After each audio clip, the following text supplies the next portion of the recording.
Hey everybody, my name is Kyle. Never made a YouTube video like ever. I don't know how to edit, so this is kind of just a non-scripted sort of, I guess, diary entry. Um, Day is 4/26/2019. Well, I guess that's month and year and day, but um, I'm 24 years old. And I felt like making these videos as a type of journal entry, and diary entry, and also to talk about things. Like if y'all have a particular topic that you want me to discuss and might kind of get my point of view on, I'd be happy to share. Uh, Sounds a little conceited, but it's not. It's I guess a kind of self therapy, or like a way for me to vent and kind of get that out there. Um, but today, I wanted to talk about my death anxiety.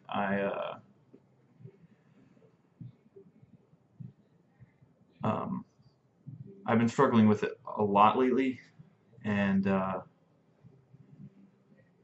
guess where I should say where it started was I was in the Navy for a short period of time. I was medically discharged, and then as soon as I got back, I started having panic attacks to death-related anxiety, um, kind of a panic of like I don't want to die, that sort of stuff. And it was funny because I never experienced like death while I was in the Navy. I actually, even in my regular life prior to, I never really had to handle death situations, right? Um, maybe the occasional pet dying or something like that, maybe a relative, but nothing um, like severe, like what combat soldiers usually go through. But when I got back, I started having panic attacks for the first time in my life. I never had a panic attack until this moment. And one night, I was super anxiety ridden, and then I prayed to God. I prayed, I was crying out, and I prayed, asking for any glimpse of what would happen after death, in the afterlife. And uh, then, not even seconds after I finished my prayer, it felt like this enveloping shadow kind of going into me, into my eyes, into my mouth, into my body, in my soul, my mind, and it felt like I was drowning in darkness. And then my brain, excuse me, and then my brain got to as close as possible, or my mind, I should say, got as close as possible to uh, what it thought death felt like. Um, that or God was showing me what death is like. That's up to y'all. But and No memories, no thoughts, no nothing. The complete absence of existence, and it terrified me. It terrified me to the deepest parts of my core, and to this day, it still does. It's still the scariest thing. Like you could break my arm, you could shoot me in my side, you could do anything. Like don't care, don't care. But you're not nearly as frightening as that. Like I don't care who you are. I don't care if you're 3 times bigger than me. I don't. You're not nearly as scary as death. Now you could bring death upon me, and then that's equally as frightening. But uh, anything short of that is like not worth my time to care about. Not worth my time to be afraid about, actually. So, um, like, nothing even really compares to how terrifying that was. Um, if it only lasted a few seconds, and I snapped back out of it, and then I just had a panic attack because it was the worst feeling on the planet that I've ever experienced. Um, and ever since then, I've struggled with death anxiety. I've struggled with the idea of death and non-existence, and I'm like, what if death is actually like that? What if I just die and I'm done, and there is no thing experience afterwards? And the best way I could probably like help people imagine kind of what it's like. It kind of requires a little bit of personal experience on y'all's end, but um, if you've ever gone under surgery and they put you down with anesthesia, uh, where like for instance, I had surgery on my collarbone and they put me down and well not like a dog, but uh, they administered anesthesia and uh,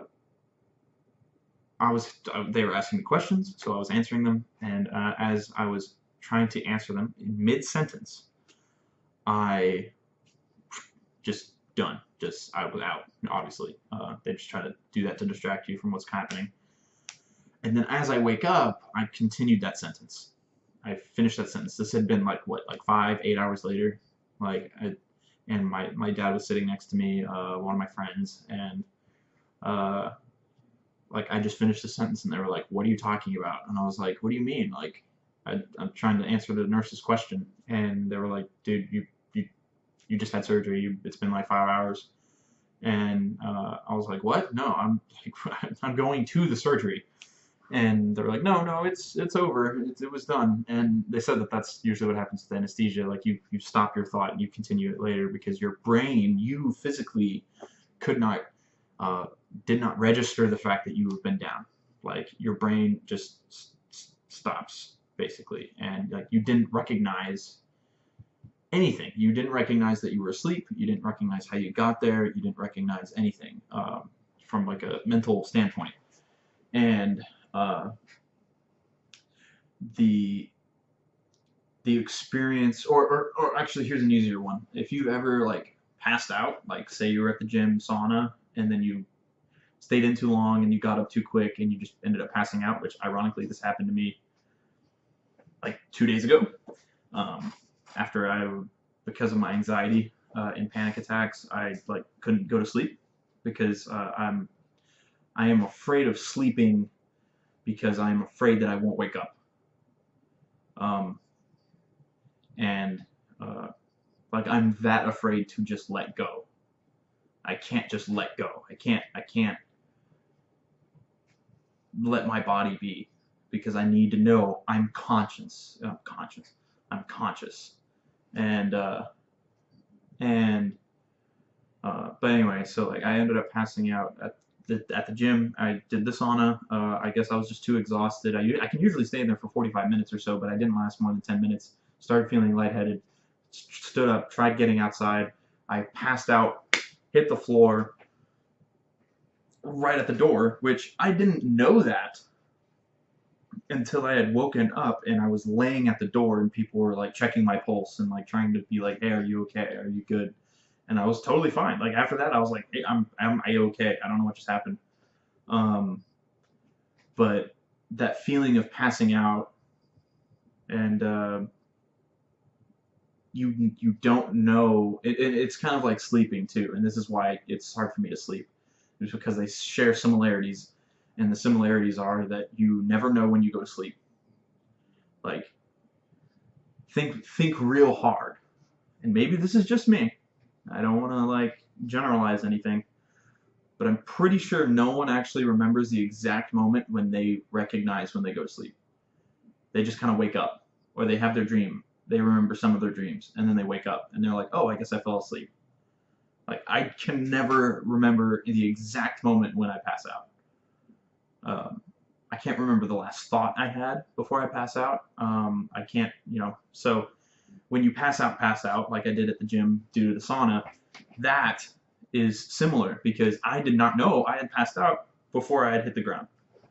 Like I had no idea what had happened. I thought I got up. The last thing I remember is standing up, walking to the door. That's it. I don't remember anything after that. And then I just wake up and I'm, "Hey, what's up?" So how my brain basically imagined death the feeling of it was literally the part where you pass out, you don't recognize it, and you know nothing. You know nothing, feel nothing, are nothing. And then you don't wake up. That's how my brain perceives what death will be like. And uh, just to kind of give you an idea of like how to put in perspective what not knowing and not feeling feels like, it's basically when you pass out. Like when you pass out and you have no recollection of anything until you wake up. Because when you wake up, you can finally be like, oh, I guess I passed out, or oh, I was asleep, or whatever, or oh, I was in surgery. Except death is where you don't wake up to know that you had passed out. You don't escape that nothingness feeling. You don't escape that absence. You don't escape the non-existence or the non-consciousness of it. You just stay there. You stay in that state of not recognizing anything at all. And that's terrifying. That's fucking terrifying. And it's it's difficult. It's difficult to say the least to try and to think about, because when you think about death in that regard, if you don't have faith, if you don't have certain belief systems in place that help you feel better about it, you start down this path where if death is final, right, then the only meaning you can build in your life is your legacy. And then the catch-22 to that is your legacy will most likely, for the most of us, unless you're famous or unless you've done great deeds like Albert Einstein or, MLK Jr., you will be forgotten in in about 3 to 4 generations, most likely. Because your great-great-grandchildren will have never met you. They may not know any of your works unless you record them or write them down, which luckily we're in an age where technology has advanced so much where we could do things like this, where I can make a diary so that, what if I die too soon and I don't have a kid? Well, my sister's kid can view these and get to know her uncle or something.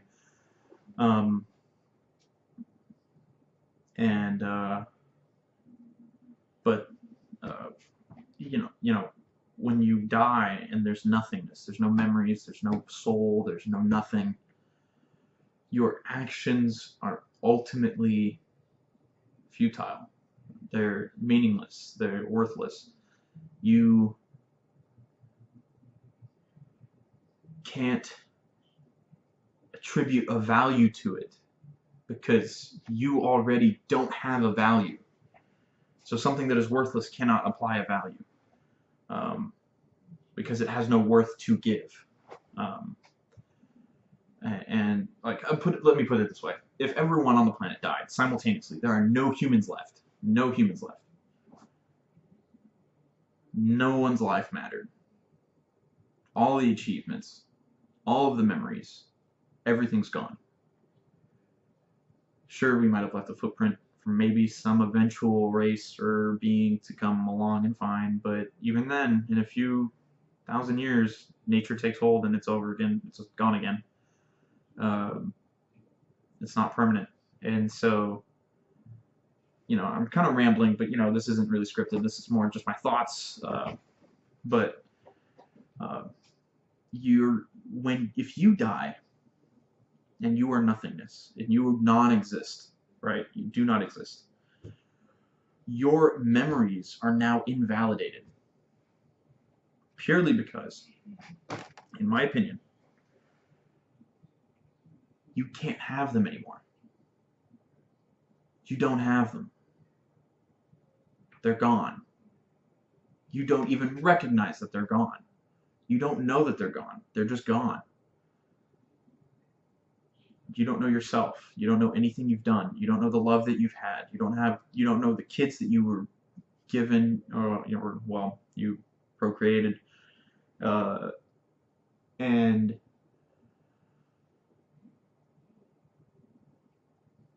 then your loved one. Your loved one dies. All the memories of you that they had, gone. Doesn't matter.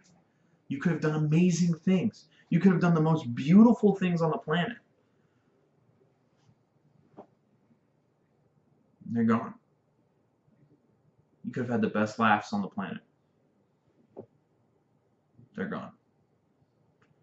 And that thought terrifies me.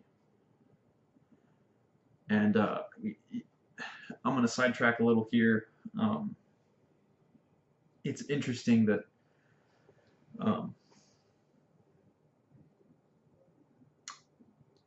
don't quote me on this, but I'm pretty sure I read somewhere that Islam, like I think that word means like to surrender or like to let go, and it was essentially like it sounds very Buddhist, very Zen Buddhist, because Zen Buddhism is essentially saying like let go of the physical, I realize that this isn't like the physical reality isn't what is important. And I think that when humans either evolved or, you know, so this is kind of jumping into religious stuff. I personally believe that when Adam and Eve kind of like knew right from wrong, it was basically God. It was a stage in evolution where like the apes or animals or whatever we were from essentially became self-aware. Something happened in the divergence between the animal and what became us, in that we recognized ourselves as something different, something more, I would say. And in this,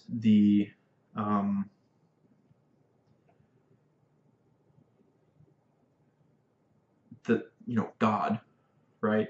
God basically, if you were an all-powerful being and you saw a fragment of existence, sentience, break off and diverge into what it saw as individualism versus the unified force of all of existence, you would probably feel pity for it. Not necessarily pity, but you'd feel sorry for it. Like you'd feel bad because it didn't know. It didn't know that it's actually connected to everything, that the universe is all energy, and that it's all connected to one another. And it's really funny too, because there are several quotes in religious scripture where it love thy neighbor as thyself. It's like because you are that self, like you are the same thing, you are unified. And I think when God came down to speak to people, say Muhammad or Jesus or Buddha or whoever, it doesn't matter. Like they're all technically prophets, I think, in my eyes. But they, when he would speak either through them or to them and other people, various other people too, it does not just the big names, but I think it tries to convey a sense of it's not just you. You're not alone. It's your ego isn't. You as an individual are not individual. You're part of everything. You are one with all things. You just think you're not because of your ego, because of the intelligence that you have been gifted through the mechanics and systems of this reality that I've set in place, and you have kind of diverged off from natural phenomena, or like the how do I put it,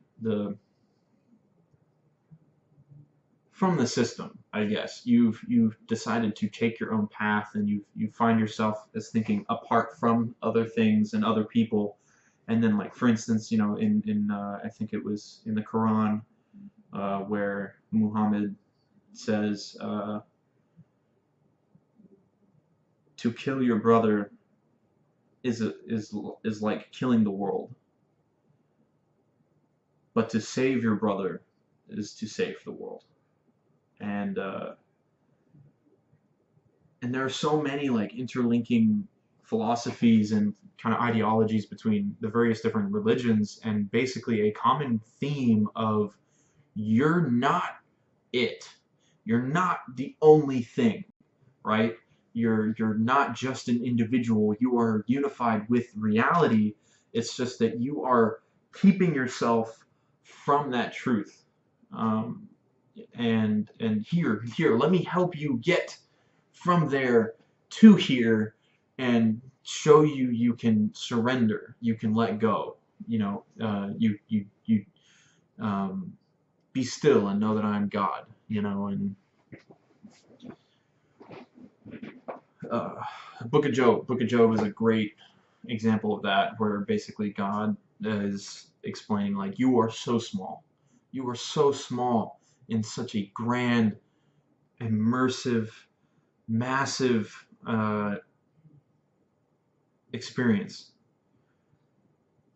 Like you are so small to the fusion reactions that occur in a star billions of light years away that you will never see. Like like it's like I that is the only solace that I think I can find in this death anxiety, is that not that there is a promise of an afterlife, because I think that's all faith-based. I think that if you think that it doesn't have an afterlife, like you're atheist and you believe that there is no God and there is no afterlife, that requires faith, because the key word is believe. Same goes for Christians or any other religion where they do believe that something happens. I think agnosticism is kind of if you really don't believe in anything, if you don't know, if you have no answers, kind of like me, I think agnosticism is like what you actually are. I wouldn't say that I'm technically agnostic. I just think that I'm just struggling, I guess, struggling with my faith. I can talk about my faith and my belief system in another video, but I think the only solace I get from death anxiety is that we aren't us. We aren't only us. Let me put it that way. Like we're connected with everything around us, and that every religion attempts to explain that to us. It attempts to say like you are not alone. You're not, you know, like you aren't separated from the group. You are the group.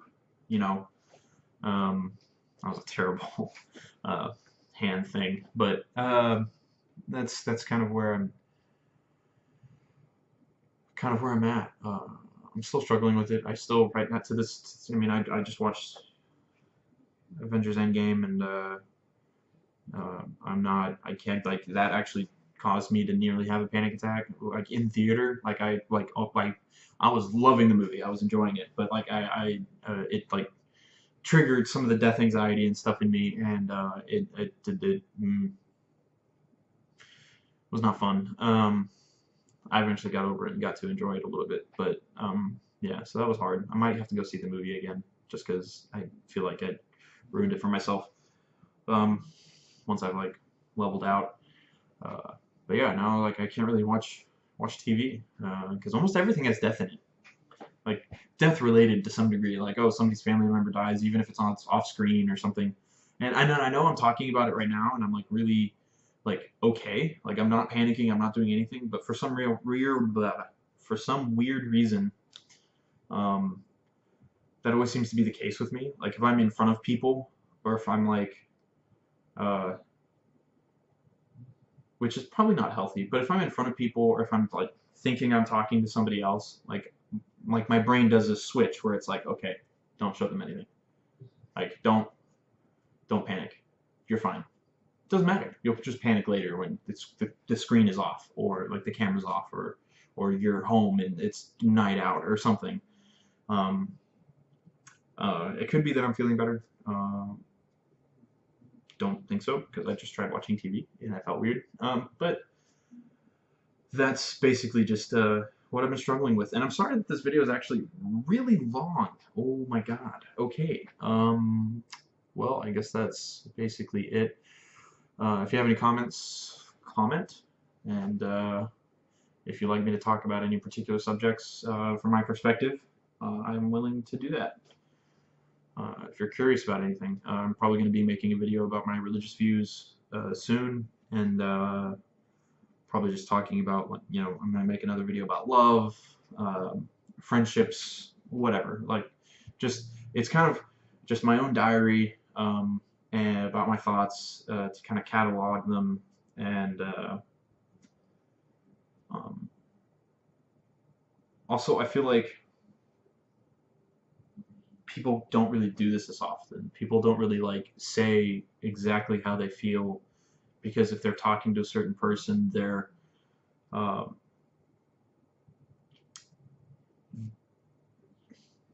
they try to change what they say based on that person.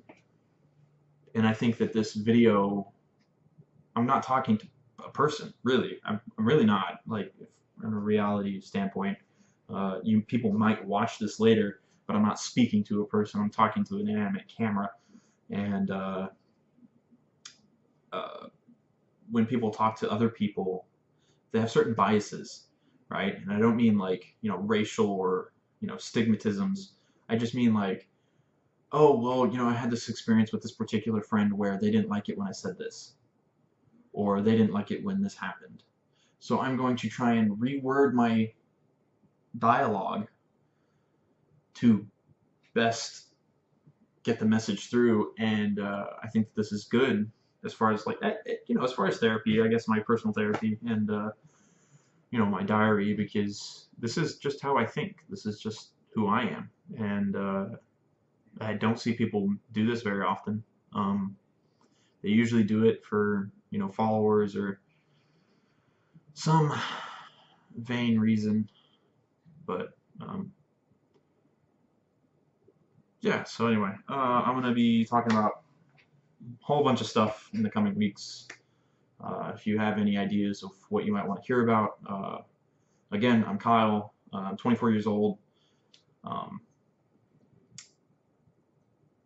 Yeah, and if I guess if you've ever had like questions for someone, that you think I might be able to answer, I guess. I mean, I help a lot of friends out sometimes with their relationship issues, but if you've ever just been curious about like digging into someone's mind, or like just curious in general, like just comment and I'll do my best to answer that in a video. Yeah, that's it.